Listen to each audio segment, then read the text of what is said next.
नमस्कार दोस्तों, मैं रमेश काला और आप देख रहे हो जीके विद काला। दोस्तों, कक्षा 12 ज्योग्राफी का ये प्रश्न पत्र आपको दे रहा हूँ। 20 मार्च सोमवार को आपका पेपर होने वाला है। टॉपिक वाइज आपको मैं रिवीजन करवा रहा हूँ, संभावित क्वेश्चन दे रहा हूँ, छोटे छोटे वीडियो दे रहा हूँ। प्लेलिस्ट में जाकर आप देख लेना, आपकी तैयारी बन जाएगी। तो इन्हीं में से काफ़ी क्वेश्चन देखने को मिलेंगे। हम डेस्क वर्क के अनुसार आपको ये प्रश्न पत्र दे रहे हैं। पहला क्वेश्चन है, निम्नलिखित में से किसने संयुक्त अरब अमीरात के लिंग अनुपात को निम्न किया है? तो किसने किया है? तो पुरुष कार्यशील जनसंख्या का चयनित प्रवास ने। ए ऑप्शन हम करेक्ट कर देंगे। दूसरा क्या है कि निम्नलिखित में से कौन सी संख्या जनसंख्या के कार्यशील आयु वर्ग का प्रतिनिधित्व करती है? 4 ऑप्शन आपके पास है, आप बताएं। तो 15 से 59 वर्ष। निम्नलिखित में से किस देश का लिंगानुपात विश्व में सर्वाधिक है? तो लेटविया का लिंगानुपात विश्व में सर्वाधिक है। किस देश का लिंगानुपात विश्व में न्यूनतम है या निम्नतम है? तो संयुक्त अरब अमीरात का है। विश्व की जनसंख्या का औसत लिंगानुपात प्रति 100 पुरुषों पर स्त्रियों पर पुरुषों की संख्या कितनी होगी? तो 100 स्त्रियों पर पुरुषों की संख्या 102 है। दोस्तों, निम्नलिखित में से किसने संयुक्त अरब अमीरात में के लिंग अनुपात को निम्न किया है? तो स्त्रियों का निम्न जीवन स्तर है, ये इसको निम्न किया है। आयु और लिंग पिरामिड में क्या प्रदर्शित किया जाता है? तो आयु और लिंग संरचना किया जाता है। छोटे छोटे क्वेश्चन में ध्यान रखें आप। चौड़ा आधार व पतला होता शीर्ष आकृति वाला पिरामिड को क्या दर्शाता है? जैसे इस प्रकार का, तो ये क्या दर्शाता है? विकासशील जनसंख्या। आर्थिक दृष्टि से सर्वाधिक उत्पादक को वर्ग कौन सा है? तो ये आर्थिक दृष्टि से सर्वाधिक उत्पादक वर्ग प्रौढ़ वर्ग है। और नेक्स्ट क्वेश्चन क्या कह रहा है कि गैर कृषि कार्यों में संलग्न जनसंख्या को क्या कहा जाता है? तो नगरीय जनसंख्या कहा जाता है।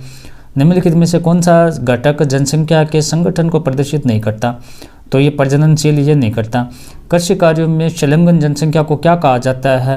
तो ग्रामीण जनसंख्या कहा जाता है। सी आ जाएगा इसमें। लिंगानुपात से क्या आशय है?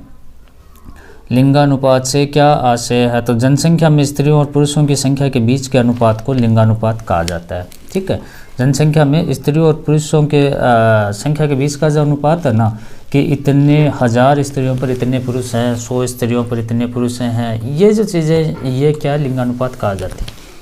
साक्षरता महत्वपूर्ण क्वेश्चन है। साक्षरता से आप क्या समझते हैं? तो साक्षरता का अर्थ है संयुक्त राष्ट्र संघ जनसंख्या आयोग के अनुसार साक्षर व्यक्ति वह है जो 15 वर्ष या इससे अधिक आयु का हो, जो किसी भाषा में साधारण संदेश को पढ़ लिख और समझ सके, उसे साक्षर कहा जाता है। आयुलिंग पिरामिड से आप क्या समझते हैं? तो आयुलिंग पिरामिड एक विशेष प्रकार का रेखा चित्र होता है। इसकी सहायता से जनसंख्या के आयु तथा लिंग संरचना का अध्ययन किया जाता है। इसकी आकृति पिरामिड से मिलती है। ग्रामीण जनसंख्या के व्यवसाय बताए। तो ग्रामीण जनसंख्या के प्रमुख व्यवसाय कृषि, मत्स्य, आखेट, एकत्रीकरण, खनन आदि हैं। नगरीय जनसंख्या के प्रमुख व्यवसाय क्या है? तो नगरीय जनसंख्या के प्रमुख व्यवसाय उद्योग, व्यापार, परिवहन सेवाएं जैसे द्वितीयक और तृतीयक व्यवसाय है। ग्रामीण जनसंख्या किसे कहते हैं, ये आपको बताना है। तो वह जनसंख्या जो गाँवों में निवास करती है और प्राथमिक व्यवसाय में संलग्न है, ग्रामीण जनसंख्या कहलाती है। नगरीय जनसंख्या किसे कहते हैं? वह जनसंख्या जो नगरों में निवास करती है, गैर कृषि कार्यों में संलग्न है, वह नगरीय जनसंख्या कहलाती है।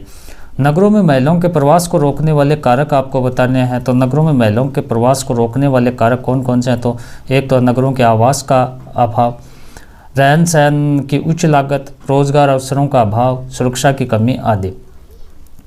साक्षर से क्या आशय है? तो संयुक्त राष्ट्र संघ में जनसंख्या आयोग के अनुसार 15 वर्ष ऐसे अधिक आयु वर्ग का व्यक्ति यदि एक सरल कथन को समझकर पढ़ और लिख सकता है, वो साक्षर है। जनसंख्या संगठन से आप क्या समझते हैं? तो जनसंख्या की उन सभी विशेषताओं से है जिनके द्वारा लोगों को एक दूसरे से अलग किया जाता है, जैसे आयु है, लिंगानुपात है, निवास स्थान है, साक्षरता है, जीवन प्रत्याशा आदि।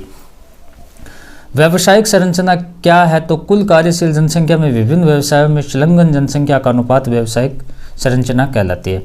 जनसंख्या पिरामिड का प्रयोग क्यों किया जाता है? तो जनसंख्या पिरामिड का प्रयोग जनसंख्या के आयु लिंग संरचना को दर्शाने के लिए किया जाता है।